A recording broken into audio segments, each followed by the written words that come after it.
Hello everyone, आज का day second है। देखिए आज का डे सेकंड है, इसमें हम HSN code and SAC code पता करेंगे, मतलब SAC कोड्स। ये जो HSN कोड्स है जो हम क्या बोलते हैं सामान सेल करते हैं, ये उसके लिए होता है HSN कोड। और ये जो SAC कोड्स है ये सर्विस के लिए होता है। तो हम जब ऑनलाइन सामान बेचेंगे तो हमें HSN कोड्स की ज़रूरत पड़ेगी कि HSN कोड एक्चुअल होता क्या है। तो आज हम यही देखेंगे कि HSN कोड होता क्या है ना। तो सबसे पहले, और ट्रेडमार्क तो आपको पता है कि जब कोई इंसान ब्रांड बनाता है अपना, तब ट्रेडमार्क मिलता है उसका, ठीक है। तो ये ट्रेडमार्क के लिए है। तो सबसे पहले HSN कोड की फुल फॉर्म देखिए। HSN कोड जो है हार्मोनाइज सिस्टम ऑफ नोमेनक्लेचर है ना। ये इट इज़ ग्लोबली स्टैंडर्डाइज्ड होता है, क्लासिफाइड होता है, मतलब ये इंटरनेशनल लेवल का है ना। इसमें क्या होता है, गुड्स एंड सर्विसेज होती है वर्ल्ड कस्टम ऑर्गेनाइजेशन की तरफ से, मतलब WCO की तरफ से, है ना। इसकी इम्पोर्टेंस क्या है हम ये देखेंगे। The main purpose of HSN system is to provide uniform and logical classification of products world wide. मतलब वर्ल्ड वाइड में जो HSN कोड है, जैसे हम हर प्रोडक्ट का नाम तो नहीं बता सकते, लेकिन इसका एक स्पेसिफिक कोड होता है ना। स्पेसिफिक कोड होता है जो हमें बताता है कि ये किस लिए यूज़ होता है, मतलब ये कौन से प्रोडक्ट के बारे में बात कर रहे हैं। उसके अलग अलग स्लैब होते हैं, 1 से लेके 45 स्लैब्स होते हैं इसके HSN कोड्स के। प्लास्टिक का अलग रहेगा, स्टील का अलग रहेगा, ज्वेलरी का अलग रहेगा, क्लॉथ्स का अलग रहेगा। फिर उसके बेस पे, HSN कोड के बेस पे हमारा GST हमें होता है फिल करना कि हमने इस HSN कोड्स के प्रोडक्ट लिए हैं तो हमें इतना इतना GST वहाँ पर पेड करना है। स्टैंडर्डाइजेशन ट्रेड होता है इसका, simplified international trade by the providing common language. ये इसकी कोडिंग की लैंग्वेज होती है जो प्रोडक्ट्स को बताता है मोर देन 200 कंट्रीज़ में एंड इकोनॉमिक्स। जब इंसान यहाँ से इंपोर्ट और एक्सपोर्ट करता है तब भी ये HSN कोड के बेस पर ही पता चलता है कि उसको कितना टैक्स पे करना है। इसलिए HSN कोड बहुत इंपॉर्टेंट है। जब हम किसी ऑनलाइन सर्विस शुरू करते हैं, जैसे हम सेल कर रहे हैं, तो हमें पता होना चाहिए कि हमारा जो प्रोडक्ट है वो किस स्लैब में आ रहा है, कौन से इसमें आ रहा है, हमारा HSN कोड क्या है। फिर HSN कोड के ऊपर ही बेस करता है कि उसको कितना रेट ऑफ GST भरनी पड़ेगी। जैसे 5% है, 3% है, जैसे ज्वेलरी पे 5% है और क्लॉथ्स पे जो है वो भी 5%, ज्वेलरी पे 3% है, क्लॉथ्स पे 5% है। और जो घर की मतलब लघु उद्योग का होता है सामान, जैसे जो घर में कोई बना रहा है, छोटा मोटा कारोबार कर रहा है ना, तो उसमें 0% होता है। हाँ, और प्लास्टिक पे 18% होता है, किसी पे 12% होता है। तो ये सारी चीज़ें हमें पता होनी चाहिए, है ना। तो HSN कोड वही होता है। तो कलेक्शन स्टैटिस्टिक्स मतलब गवर्नमेंट किस तरीके से हमसे टैक्स लेती है उसके बारे में। Government are use the codes of the collect and analyse international trade statistics. मतलब जब हम एक अपना HSN कोड डाल देंगे कि हाँ मेरा ये HSN कोड है, तो उसके ऊपर, उसके बेस पर ही देखिए हम अभी मैं बताऊंगी आपको HSN कोड कैसे होता है। डिटरमाइन टैक्स, जो HSN code are use under the goods and service.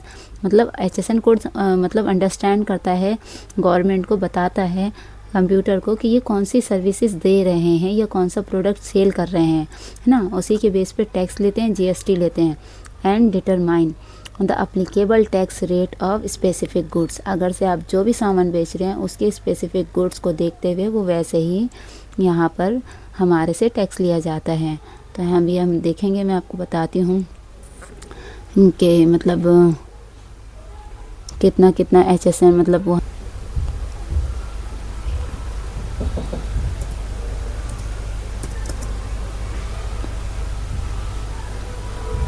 ये है HSN कोड लिस्ट ले लेते हैं हम यहाँ पर।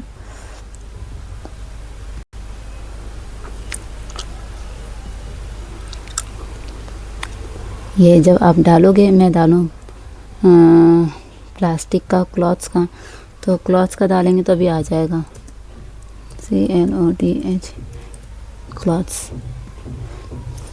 है ना। तो ये आ गया क्लॉथ्स का।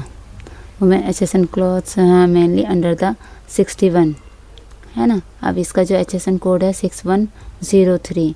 अगर से हम इसका GST रेट देखेंगे तो हमको इसका GST भी बता देगा कि हमें इसमें कितना % GST लगता है।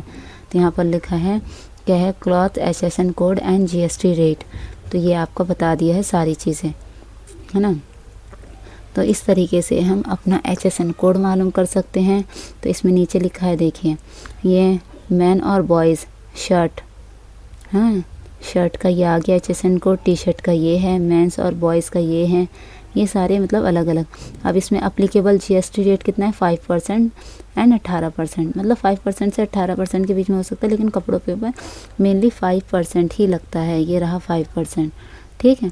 तो इस तरीके से हम अपना प्रोडक्ट को देख के गूगल पे सर्च कर सकते हैं कि हमारा किस उसमें आ रहा है, हमारे को कितना GST, हमारा मतलब हमारे प्रोडक्ट पे कितना टैक्स लग रहा है, वो हम HSN के थ्रू पता कर सकते हैं कि हमारा जो है HSN कौन से स्लैब में आ रहा है, कौन से रेट ऑफ इंटरेस्ट में आ रहा है, कि हमें उसमें वो डालना पड़ेगा, ठीक है। उसके बाद है ट्रेडमार्क। ट्रेडमार्क क्या है, ट्रेडमार्क एक तरीके से मैंने एक प्रोडक्ट लिया, खुद बनाया या बाहर से लिया, अब मैं चाहती हूँ उसमें मेरी ब्रांडिंग हो, मेरा नाम हो, है ना, मैं सब कुछ अपना करूँ, तो इसलिए उसके लिए ट्रेडमार्क लेते हैं, है ना। ट्रेडमार्क जो है वो आपका अपना नाम रहेगा, जैसे बोट है उसका अपना एक नाम है कि हाँ भाई ये उसने ले लिया, कोई उसको कॉपी नहीं कर सकता। इसी तरीके से ट्रेडमार्क होता है, तो ट्रेडमार्क लेकर उसको अपने इसमें करते हैं, है ना। क्या है, अ trademark is a from of intellectual properties that help product brand identify.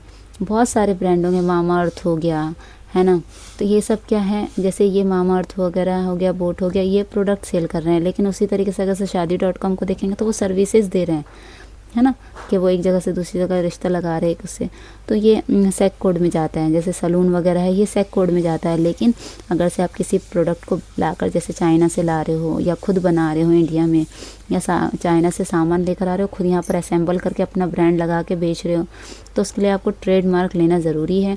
इसमें अगर से आपको ट्रेडमार्क की जानकारी चाहिए कि कौन सा नाम हो जो ट्रेड मतलब कंपनी के पास रजिस्टर्ड नहीं है, आपने कोई अच्छा सा नाम सोचा, फिर आप सोच रहे हो कि उसको अपने ब्रांड में बिल्ड करे, तो IP इंडिया करके होता है, IP इंडिया, वो उस पर आप जाके सर्च करोगे तो 1 से लेके 45 तक क्लासिफिकेशन होती है, उसकी क्लासेस होती है, उसमें चेक कर लेना।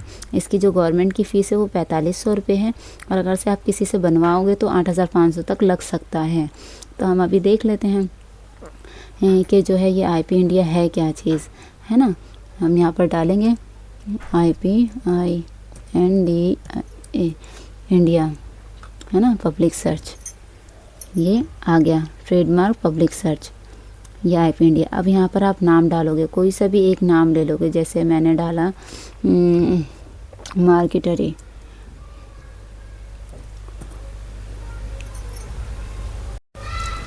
अब मैंने यहाँ डाला मार्केटरी यहाँ डाल दिया। अब मैं इसकी क्लास 1 चेक करूँगी, तो मैंने यहाँ डाल दिया क्लास 1। अब ये जो कैप्शन है ना, ये कैप्शन हमको यहाँ डालना है, ठीक है। क्या है, 961709। अब ये सर्च पे क्लिक करना है। अब जैसे क्लिक करेंगे तो यहाँ क्या होगा, कुछ भी नहीं हो रहा है, मतलब यहाँ पर वो है ही नहीं, है ना। तो फिर हमको क्या करना पड़ेगा, नेक्स्ट सर्च करना पड़ेगा। अब यहाँ हम बोट डालते हैं, BOAT बोट, है ना। अब यहाँ पर हम 20 डालते हैं। अब यहाँ नंबर डालेंगे 502655 और इसको सर्च करेंगे तो ये देखिए ये आ रहा है ना, बोटमैन, है ना, बोट, ये इनने अपने नाम पे कर रखा है, ठीक है। अब हम इस नाम को अपने नाम से रजिस्टर्ड नहीं कर सकते, इस बात का हमें ध्यान रखना होगा, ठीक है। इस तरीके से आपको अगर से कोई भी ब्रांड बनाना है तो आप अपने ब्रांड का नाम रखने से पहले इस पे ज़रूर सर्च कर लीजिएगा। इसी पे आपको जाके वहाँ पर लीगल वो मिलेगा, इसके क्लास 20 ये रजिस्टर्ड है, यहाँ लिखा है रजिस्टर्ड, अगर से नहीं होता तो नहीं दिखाता। इनकी कंपनी का प्रोप्राइटर का नाम भी लिखा है, ये लिखा है बोटमैन इंडस्ट्रीज़ प्राइवेट लिमिटेड, ठीक है। इनका एप्लीकेशन नंबर भी है, ठीक है। तो इस तरीके से ये हमको बताता है ना। तो हमको देखना है जब भी हम अपना ब्रांड बनाने से पहले, ठीक है। तो ये हो जाता है ट्रेडमार्क, ठीक है। अब ये क्या है, कंपनसेशन ऑफ GST, है ना। GST और HSN का तो हमने देख ही लिया है। तो इसमें क्या होता है, GST based on HSN code होता है, तो 0%, 3%, 5%, 12%, 8% एंड 28% तक जाता है, ठीक है। फिर जीएसटी फीलिंग कैसे करते हैं, आप इसको मंथली भी कर सकते हो, क्वार्टरली भी कर सकते हो। मंथली कैसे, जैसे आपने हर महीने का बांधा कि हमें 1 महीने में जीएसटी भरना है, लेकिन कई बार ऐसा होता है कि हम 1 महीने में ना भरते हुए 3-3 महीने में भर सकते हैं, है ना। अब इसमें जो है सीए का चार्ज 500 से लेकर 2000 तक हो सकता है कि वो आपका जीएसटी फाइल करने के लिए कितने रुपए लेता है, ठीक है। कई बार बहुत अच्छे होते हैं सीए लोग, अगर से आप स्टार्टिंग में बिज़नेस कर रहे हो, आपके पास कोई सेल है ही नहीं, तो वो आपसे बहुत मिनिमम चार्ज करते हैं या खुद भी चेक कर लेते हैं या नील फाइल कर देते हैं, है ना। आप लोगों का देखने के लिए बहुत बहुत शुक्रिया। आज का हम डे 2 था, हमने देखा है, पहले दिन देखा था कि भाई ऑनलाइन सेलिंग कहाँ कहाँ कर सकते थे, दूसरे दिन हमने देखा कि उसमें क्या चीज़ें ज़रूरी थी। एचएसएन कोड ज़रूर था, सेक कोड के बारे में पता होना था हमें, है ना, और ट्रेडमार्क के बारे में, ये चीज़ें हमने जानी है। तो आप इसको बहुत ध्यान से देखिएगा, है ना, और देखने के लिए बहुत बहुत शुक्रिया। Thank you for watching my video, like and share and subscribe. Bye bye.